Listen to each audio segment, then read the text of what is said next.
Bonjour à tous et à toutes, j'espère que vous allez bien. Je suis trop contente de vous retrouver aujourd'hui dans une nouvelle vidéo. Ça y est, je prends enfin le temps de vous tourner les Rafiki Life.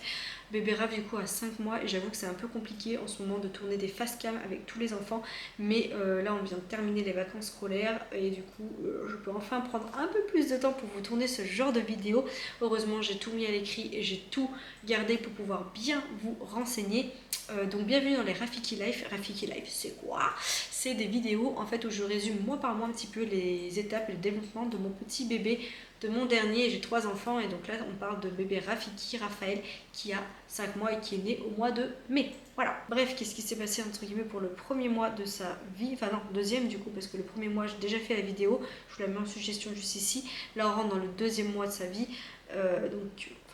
Premier mois, on a l'accouchement, on a plein de choses voilà, qui se mettent en place. Là, on parle vraiment du deuxième mois en mode, ça y est, ça fait un mois qu'il est parmi nous. On en est où? Déjà, je vais tout de suite commencer à vous parler de ceci. C'est des petites cartes en fait que j'ai achetées à un magasin que j'affectionne beaucoup qui s'appelle Peekaboo. Je crois qu'on le prononce comme ça. Et en fait, c'est des petites cartes que j'avais gardées, que j'avais eu en cadeau. C'est plein de petites cartes. Comme ceci, où derrière vous pouvez marquer les souvenirs et ce qui s'est passé à le mois ou la date fatidique, et en fait vous pouvez faire des jolies petites photos. Et vous avez également, vous voyez, moi j'ai fait par exemple bonjour c'est moi Raphaël, sa première semaine, etc. J'ai pas pris le temps d'écrire derrière, mais du coup voilà, vous pouvez faire des petites photos. Et petite anecdote, je trouve ça quand même super sympa et super mignon de faire des petites choses comme ça pour que vous ayez des beaux souvenirs, n'est-ce pas? Moi j'ai payé ça 14,90 € et vous pouvez en trouver je pense dans pas mal de petites boutiques. Petit aparté, n'est-ce pas? On rentre donc dans le vif du sujet. Je vous ai laissé en mode je vis ma best life avec mon troisième bébé, bébé parfait, ça change pas trop de mon organisation, nanana, il fait que dormir, il fait des siestes de fou.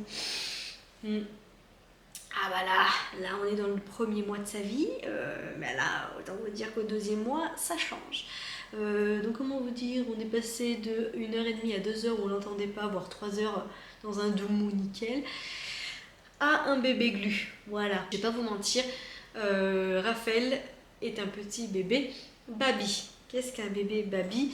Alors, j'aime pas trop employer ce terme-là parce qu'on a l'impression que dès qu'on a des difficultés avec un enfant de nos jours, on emploie ce terme en mode c'est un baby. Voilà, c'est pour ça qu'il est comme ça. Non, faut pas oublier que c'est un enfant, donc s'il dort pas beaucoup, si il est chiant pour se nourrir, pénible.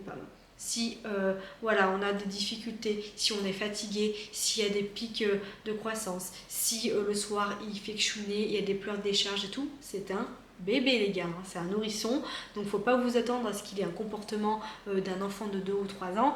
Non, hein, c'est un nourrisson, il connaît rien dans son environnement, il apprend tous les jours les sons, son environnement, l'odeur, tout, donc forcément il peut pas parler, donc il va mettre son corps en mode comportement comme pleurs, etc. pour vous faire comprendre qu'il y a quelque chose qui va ou qui va pas, hein. Donc voilà, donc ce terme baby j'aime pas trop, mais je me suis quand même renseignée parce que le deuxième mois de bébé Raph ça a été un petit peu l'enfer, franchement si on peut le dire. C'est un bébé qu'on ne pouvait pas du tout poser, voilà, mais quand je vous dis pas du tout, c'est pas du tout. Je me suis retrouvée je ne sais pas combien de fois à aller à la selle avec bébé Raph, franchement je vous le dis, hein, en écharpe, parce que du coup il n'y a que l'écharpe qui supporte. Il ne supporte pas le transat, il ne supporte pas le parc, il ne supporte pas d'être posé, il ne supporte pas son lit, tout. Et quand il a envie de s'exprimer, c'est vraiment des crises, on sent que c'est de la peur, il pleure, mais bon, il n'y a pas de larmes encore à cet âge-là, mais c'est vraiment genre, on sent qu'il a peur. Voilà, il a apeuré de tout, et le seul truc qu'il kiffe, c'est être contre sa maman en écharpe. Donc, chose que je fais, et je me suis renseignée du coup par rapport à tout ça, parce que c'en est devenu à un point où je ne pouvais vraiment, mais rien faire. Il fallait tout le temps qu'on le porte, marcher des heures le soir pour pouvoir avoir un brin de temps, 20 minutes ou une demi-heure pour manger tranquille, et encore on mangeait en quinconce parce que c'était une catastrophe, parce qu'il faisait pleurer dès qu'on le posait. Franchement, je ne calcule pas le nombre de soirs où on a marché pratiquement des fois jusqu'à minuit pour l'endormir. Et on parle de bébés donc à besoins intensifs, donc les babys, parce que c'est des bébés, comme je vais vous dire, qui cochent beaucoup de cases. Donc, je vais prendre mon téléphone pour vous indiquer du coup les références quand on parle d'un bébé baby. Et en gros, c'est quand vous cochez à peu près toutes les cases que vous pouvez affirmer que votre bébé est un petit peu dans cette case-là. Il n'y a pas de piqûres ou quoi que ce soit qui font qu'on peut être sûr à 100% que c'est un bébé baby. Mais quand il remplit et qu'il coche pas mal de cases, moi je me suis posée du coup sur ce sujet-là, parce que du coup avec Vincent on était tellement épuisés que même les nuits il voulait plus son cododo, c'était tout le temps contre moi, que du coup là on s'est dit waouh, il nous fait quoi en fait. Le premier mois c'était nickel et le deuxième mois c'est une véritable catastrophe. Là on est obligé entre guillemets vraiment de se poser la question, et du coup j'ai commencé c'est là à regarder sur internet et à regarder un petit peu des témoignages, des vidéos, et là je me suis dit waouh, mais en fait bébé Raph je pense qu'il est comme ça. Alors un bébé aux besoins intensifs, on peut appeler ça aussi des bébés compliqués, bébés koala, typique Raphaël, voilà. Il est souvent délicat de mettre le doigt sur cette particularité, tous les avis divergents à ce sujet. Donc c'est ce que je vous dis, moi je suis tout à fait d'accord et en adéquation avec ça, c'est que dès qu'un bébé est un petit peu difficile, on va la mettre dans cette case. Non, il faut vraiment qu'il remplisse beaucoup de cases. Donc un bébé baby, c'est vraiment un bébé qui est hypersensible. Et Raphaël, il est hypersensible. Il a du mal à gérer ses émotions. Donc par exemple, il va pleurer et rire fort. Alors rire fort non, mais pleurer beaucoup. Protester de façon intense, donc ça c'est radical. Vous le laissez dans un parc ou dans un transat, mais il hurle, et on voit que c'est de la peur, il se tétanise, enfin c'est vraiment impressionnant à voir. Sursaute au moindre bruit, alors ça radical. Avoir un sommeil difficile la nuit, nickel. Et il peut également ne pas supporter d'être porté par une tierce personne hors son père et sa mère. Alors oui et non. C'est vrai que c'est souvent moi. Vincent, mais il est rentré dans une phase où pareil, Vincent il avait du mal à le porter parce que c'était vraiment que moi. On va dire faut pas que je sois dans la pièce. Si c'est quelqu'un qui connaît comme son papa ou quoi que ce soit, ça va, voilà. Mais dès que je passe, c'est radical, son comportement change et il faut que ce soit moi qui le porte. Je suis sa figure de rattachement, donc voilà. Un bébé donc aux besoins intensifs, il a besoin d'un contact constant. Donc voilà, il supporte pas le transat, le lit ou autre chose. Il aime beaucoup le portage, le maternage, l'allaitement, et il n'est pas ouf du cododo. Typiquement moi. Voilà, moi il adore être materné et je l'allaite, donc tout ce qu'il kiffe. Un besoin de succion constant. Voilà, alors moi je suis la tête à la demande, mais alors là ça a été... j'ai même eu des petites réflexions de mes proches du style encore. Bah ouais, mais bon... un sein, ça fait tout, ça l'hydrate, il mange, ça le sécurise, il a besoin de réconfort, de câlin, voilà. Et c'est très difficile d'ailleurs de ne pas assimiler tétouille à nourriture. Vous voyez ce que je veux dire quand on allait. Donc un baby, c'est un petit bébé qui a besoin d'affection plus, donc oui. Et bref, voilà. Donc il y a plein d'autres termes, mais en gros, si vous voulez voir ce que c'est un baby, allez voir sur internet. Mais voilà, il faut qu'il remplisse vraiment toutes ces cases. Et moi, Raphaël, remplit vraiment toutes ces cases. Donc on est arrivé dans cette phase-là au deuxième mois. Ça a été très compliqué psychologiquement pour moi, parce que du coup j'arrivais pas à me dégager du temps vis-à-vis de ma famille. Je suis quelqu'un de très maniaque, j'aime pas que ma maison soit désordonnée, sauf que là il faut un lâcher prise, mais puissance 1000. Vous savez quand vous avez un nourrisson qu'il faut un lâcher prise, hein, vous pouvez pas, le temps que tout se cadre et tout se mette en place, avoir la même organisation qu'avant. Mais là ça a été vraiment compliqué émotionnellement parlant pour moi de vivre cette phase là.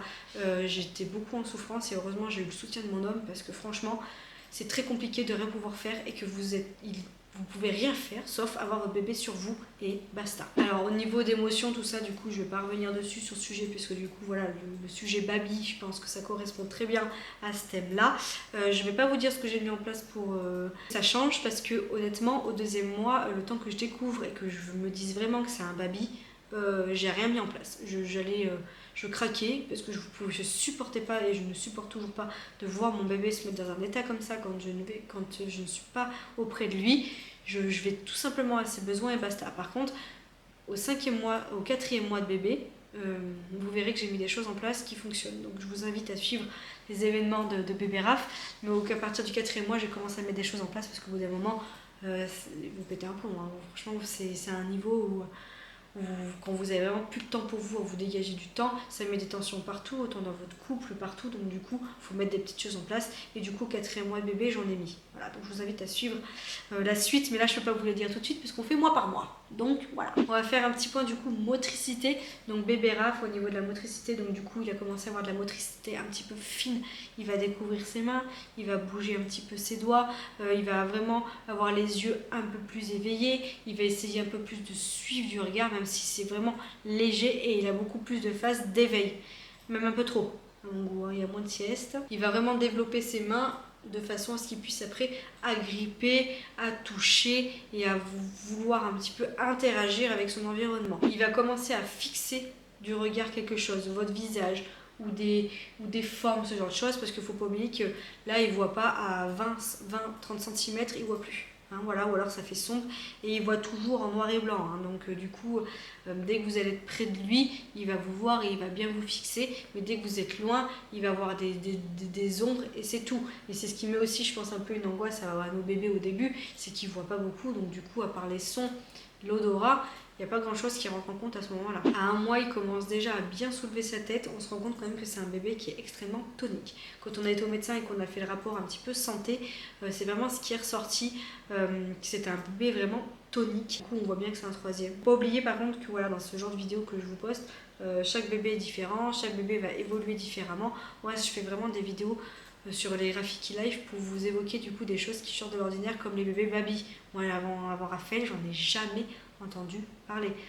Donc vous pouvez peut-être vous reconnaître en nous, dans notre expérience à nous, mais n'oubliez pas que chaque bébé est différent et que vous pouvez vraiment avoir un développement différent. C'est pas parce que votre bébé ne fait pas ça au même moment que le mien qu'il y a un truc qui va pas, vous voyez ce que je veux dire. Au niveau du coup de la motricité après globale, une fois qu'il est sur le dos, on se rend compte aussi qu'il va mettre la tête à droite et à gauche. Il va vraiment bouger un peu plus son corps, commencer un peu plus à pédaler. Même dans le bain, on sent quand même que quand il est dans le bain, il reste plus comme ça tout calme. Il va tendance à vouloir un petit peu bouger. J'ai essayé de faire le bain avec un linge, vous voyez comme ça se fait beaucoup moi-même. C'est vrai qu'il a adoré, mais on s'est rendu compte qu'il aimait plutôt plus sans, dans le sens où voilà, il aime bien bouger ses jambes dans l'eau. Voilà, on voit que c'est un endroit où il aime bien un petit peu se défouler, vous voyez ce que je veux dire, à être en interaction avec l'eau. Je prends l'eau, je verse comme ça de l'eau pour qu'il voit les gouttes tomber, le son, etc. Et ça, il aime beaucoup. Il a tendance, quand on le met sur le ventre, à bien redresser sa tête. Et c'est comme ça que je l'aide aussi un petit peu à le stimuler. Je le mets sur le ventre de façon à ce que voilà, de temps en temps, voilà, on fait un petit peu de muscu. Il lève un petit peu sa tête.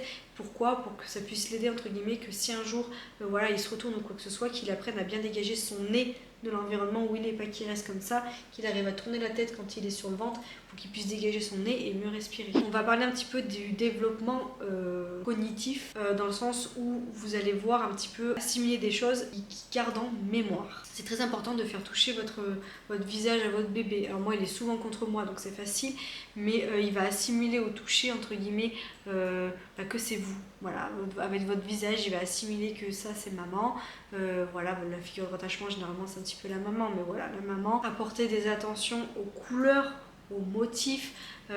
Il va vouloir en fait enregistrer, en fait pour stimuler entre guillemets sa mémoire, ça va être à vous entre guillemets de faire en sorte qu'il interagisse avec vous. Si vous le laissez dans un endroit et que vous le laissez tranquille, il va rien apprendre et rien assimiler. Par exemple, quand il pleure, là vous allez pouvoir lui faire des chansons, des chants, les petites gazouillis, voilà, ce genre de choses. Ça, c'est des choses qu'il va mémoriser et que quand vous allez reproduire, et ben, ça va vraiment tout de suite le mettre en confiance.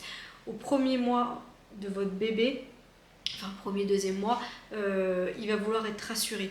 Il sort de 9 mois de cohabitation avec maman, où il était dans un spa à 37 degrés. Vous le mettez dans un environnement complètement inconnu, il est plus confiné, c'est immense autour de lui, il connaît rien. Donc vous, en fait, les 2 premiers mois, ça va être à vous en fait, de le rassurer et de lui mettre des petites approches, des petites techniques comme ça, où il va pouvoir être rassuré. Surtout si vous reprenez le boulot au bout de 2 mois, que vous n'avez pas de congé, vous allez le remettre après dans une autre routine avec nous, etc.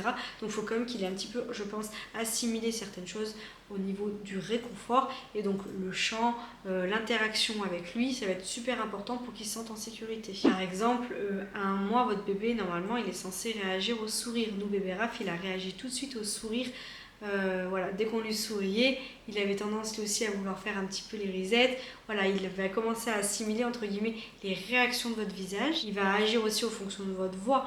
Je vais pas vous mentir, il y a des moments où, vu que c'est un bébé baby qui ne me lâche pas, que j'ai envie juste d'aller faire pipi tranquille et qu'il hurle, ça m'est déjà arrivé en allant aux toilettes dire «Ah non mais Raph, c'est bon, j'arrive».